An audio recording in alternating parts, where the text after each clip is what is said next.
In my previous talks, I've referred to the two different realms, time and eternity.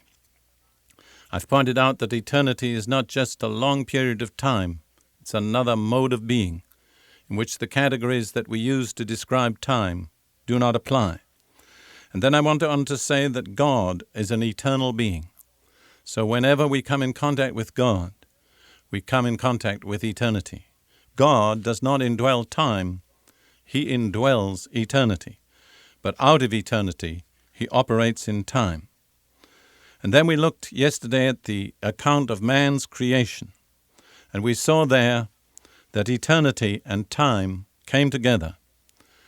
Man has two sources of his being. From below, dust, temporal, carnal, material. From above, God's breath breathed into him, an element of the eternal.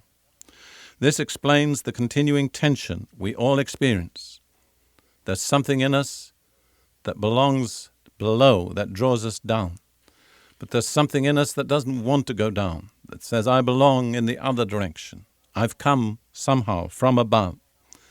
I mentioned Plato's allegory of the two horses that draw the chariot of the soul. The black horse that's always pulling downwards, the white horse that's always drawing upwards. That's a little allegory, but it pictures that conflict in man because of his origin, because of the two opposite sources. Earth from below, so that he's of the earth earthy. But that's not the whole story. Many men today just want to say, well, I'm just earth, I'm just dust, and that's all there is to it. But in their hearts, they know that that isn't true. There's another element. It's the eternal element breathed into man from God. Now man turned away from God, but God did not abandon him. God jealously longs for that spirit which He's caused to dwell in us. And so God sent Jesus to draw man back to Himself. In my talk today, I'm going to explain what takes place when man responds to God's drawing. First of all, we need to see that separated from God in rebellion, man is spiritually dead, not physically dead, though physical death is an ultimate consequence. You see, man's nature is, if I may use a simple analogy, like a battery that's been disconnected from the source of power. So it can go on for a time, but ultimately it'll run down. That's physical death. But spiritual death took place instantly when man was cut off from God. God said to Adam, He said, the day you disobey me and eat of that tree in the middle of the garden, the tree of the knowledge of good and evil, that day you'll die. Now, Adam lived more than 900 years, but he died spiritually the day he rebelled against God. This is what Paul says in Ephesians chapter 2, verses 1 through 3, speaking about all of us in our condition of rebellion, cut off from God. As for you, you were dead in your transgressions and sins, in which you used to live when you followed the ways of this world and of the ruler of the kingdom of the air, the spirit who is now at work in those who are disobedient. You see, when we are disobedient, we open up to another spirit that is not the Spirit of God, the spirit of the enemy, the spirit of Satan, the spirit of rebellion. And then Paul goes on to say, and he's very honest about himself, all of us also lived among them at one time, Jew or Gentile, religious or non-religious. All of us at one time were in that category, spiritually dead, cut off from the life of God. We lived among them at one time, gratifying the cravings of our sinful nature and following its desires and thoughts. Like the rest, we were by nature objects of wrath. That's a picture of the entire human race, cut off from God by its rebellion.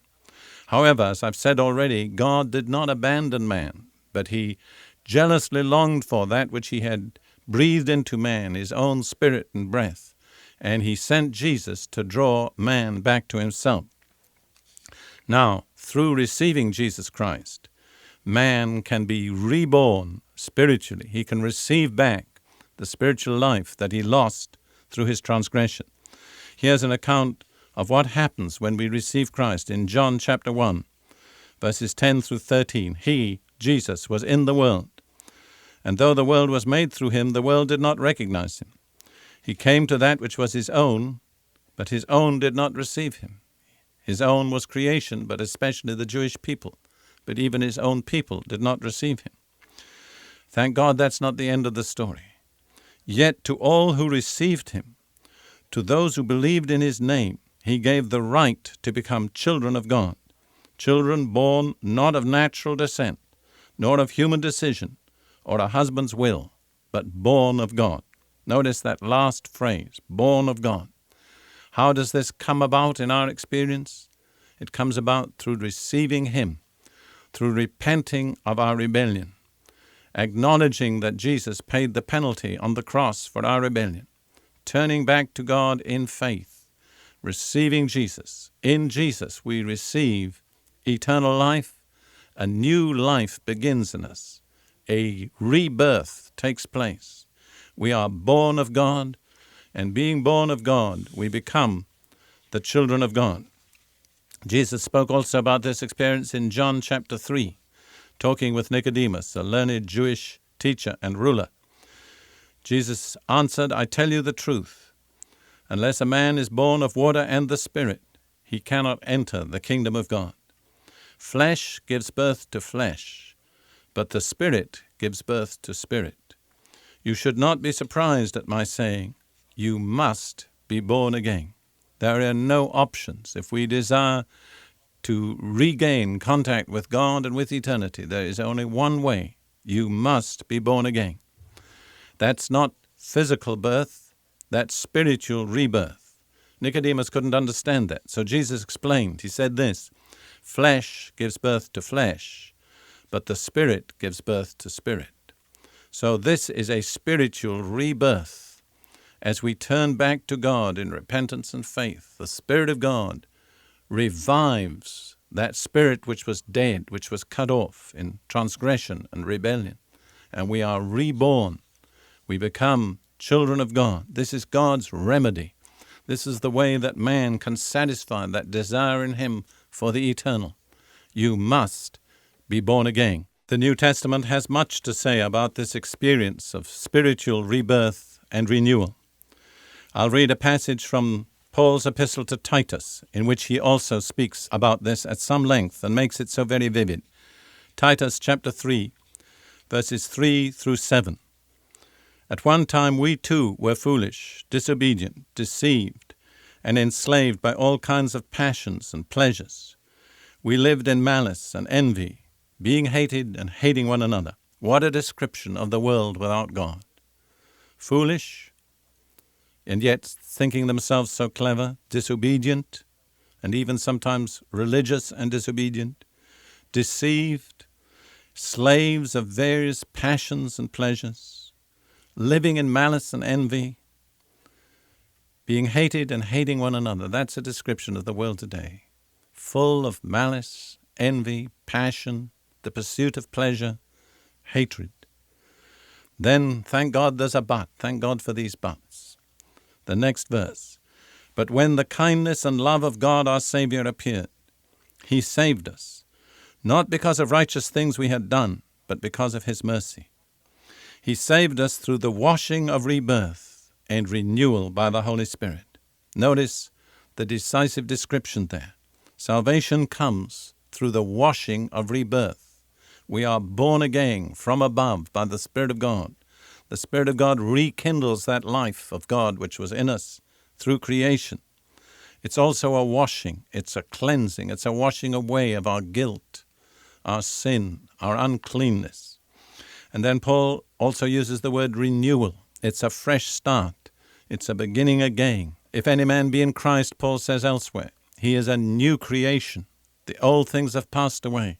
All things have become new. And going back to Titus there, it's a renewal by the Holy Spirit. The Spirit of God. You see, God is Spirit. God moves by his Spirit. God comes into our lives by his Spirit. God breathed his Spirit or his breath into the first man there in the garden. And when we are dead in trespasses and sins, the only way that life can come back to us is by the Holy Spirit. And then Paul continues there in Titus 3, whom, that is the Holy Spirit, he's poured out on us generously through Jesus Christ our Savior. Notice there's first rebirth, And then there's the outpouring of the Holy Spirit, the baptism of the Holy Spirit, the equipment with divine supernatural power to live for God. And then Paul sums up the results in the next verse.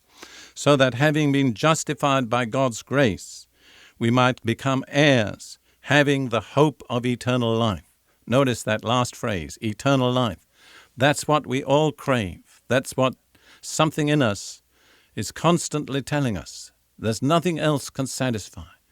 You must get back in touch with eternity, with eternal life. But we don't know how to do it until the Holy Spirit reveals Jesus and we receive Jesus. And in Him, the Holy Spirit makes us alive again. We are born again. And then the Holy Spirit comes upon us in His fullness to equip us for service for God.